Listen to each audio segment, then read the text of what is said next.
आज दुसरा दिवस आहे बघा, ट्रॅक्टरची नांगरणी चालू आहे बघा. आज सकाळधरणी एवढं नांगरलेलं आहे.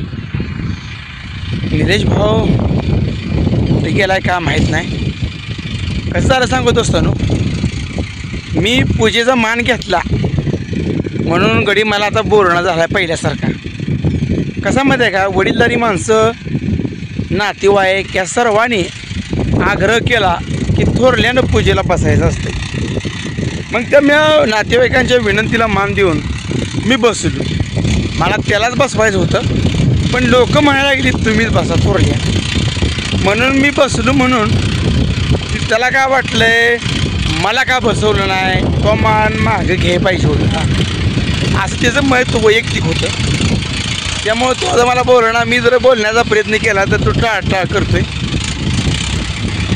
आता काय करायचं, त्याला वाटतंय आम्ही मोठं मन करून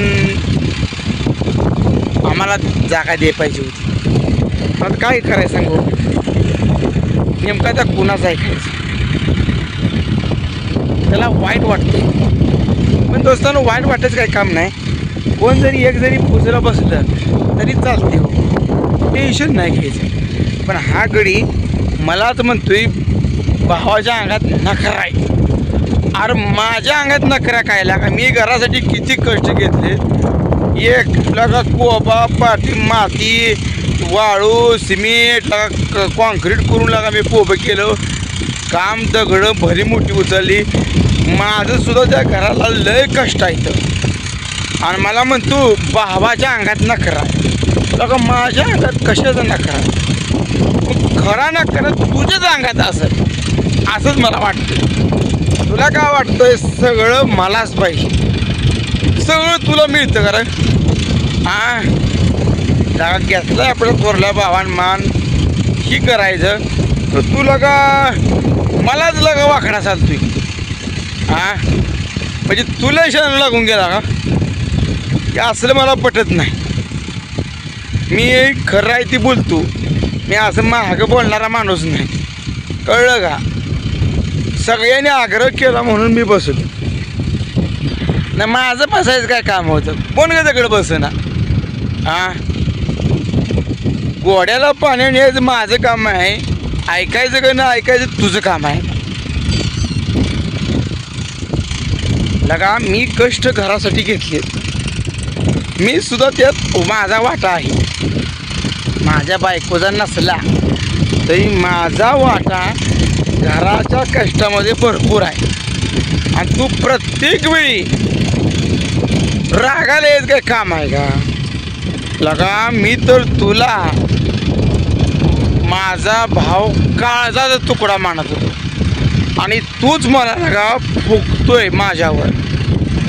ते बारकं पोरगं कसं असतं का, बारकं पोरगं फुकतं तसं तुझं काम झाले.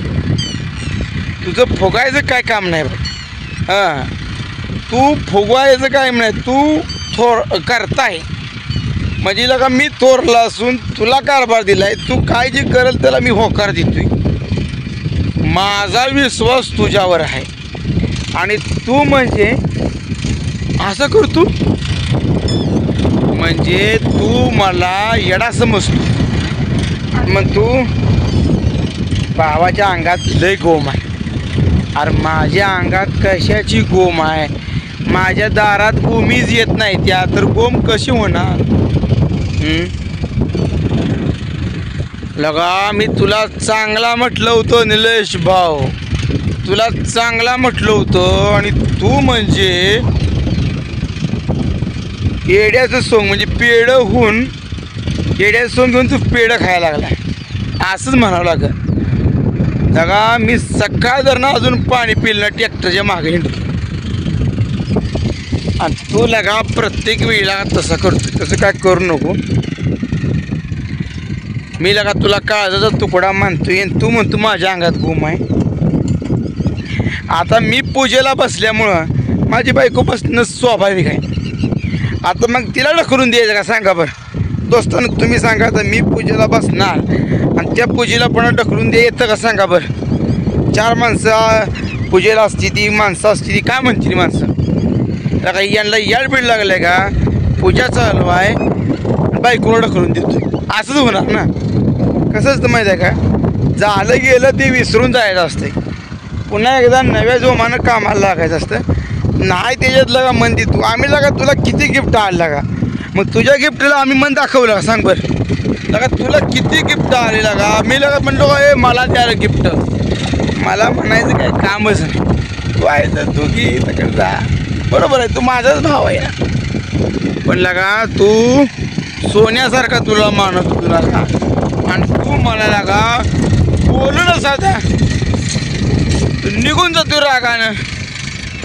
हा की मला तुझं पटत नाही बघ. अजून तरी तू शहाणा हो, शहाणा झाला तर फायदा आहे, नाहीतर काय घरादाराचं वाटळून बसल लगा. मी तर तू म्हणतोय लगा शहाणा आहे, आणि तू लगा बारक्या किरकोळ गोष्टीचा राग मनात धरतोय. झालं ना, पूजा झाली, सगळं झालं, आता निवांत राहायचं असते पुण्या गोविंदानं. आणि तू म्हणजे लगा आता आडव्यात शिरायला लागलाय. आडव्यात शिरू नको, वाईट दिवस बघा येतील भावा.